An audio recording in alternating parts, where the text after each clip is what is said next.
জাতীয় সংসদ নির্বাচন অত্যন্ত সুষ্ঠু এবং গ্রহণযোগ্য হয়েছে মন্তব্য করে বাংলাদেশের জনগণ এবং সরকারকে অভিনন্দন জানিয়েছেন ইউরোপীয় ইউনিয়নের নির্বাচন পর্যবেক্ষণ মিশন। শান্তিপূর্ণ পরিবেশে আয়োজিত এই নির্বাচন জুলাই অভ্যুত্থান না হলে সম্ভব হতো না বলেও মন্তব্য করেছেন পর্যবেক্ষক দলের প্রধান ইভরাস আইজ্যাপস।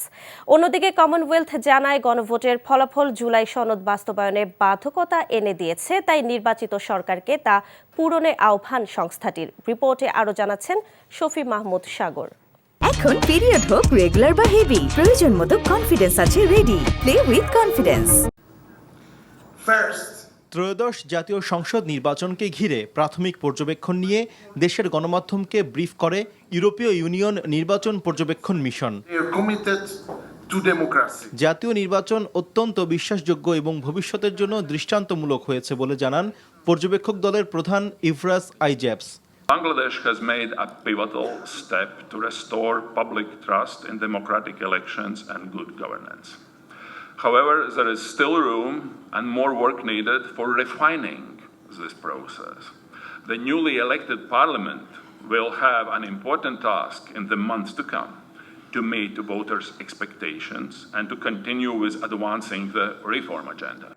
এই নির্বাচন বাংলাদেশের জনগণের গণতান্ত্রিক অধিকার পুনরায় প্রতিষ্ঠা করেছে উল্লেখ করে ইইউ নির্বাচন পর্যবেক্ষক দলের প্রধান বলেন, জুলাই অভ্যুত্থানের কারণে সম্ভব হয়েছে ইতিহাসের অন্যতম সুষ্ঠু নির্বাচন আয়োজনের।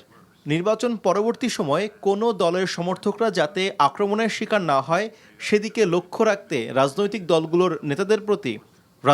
দলগুলোর নেতাদের প্রতি আহ্বান জানান তিনি। I think that right now all of us should pay attention to the appeal process and whether these appeals and complaints are being handled in a legal and transparent way. অন্যদিকে কমনওয়েলথের নির্বাচন পর্যবেক্ষক দল জানায়, নারী ভোটারদের অংশগ্রহণ সন্তোষজনক হলেও নারী প্রার্থীদের নির্বাচনে অংশগ্রহণ ছিল খুবই কম। প্রায় সব কেন্দ্রেই নির্বাচনের সুষ্ঠু ও নিরপেক্ষ পরিবেশ ছিল জানিয়ে সংস্থাটি গণভোটের ফলাফল বাস্তবায়নে নির্বাচিত সরকারের প্রতি আহ্বান জানায়।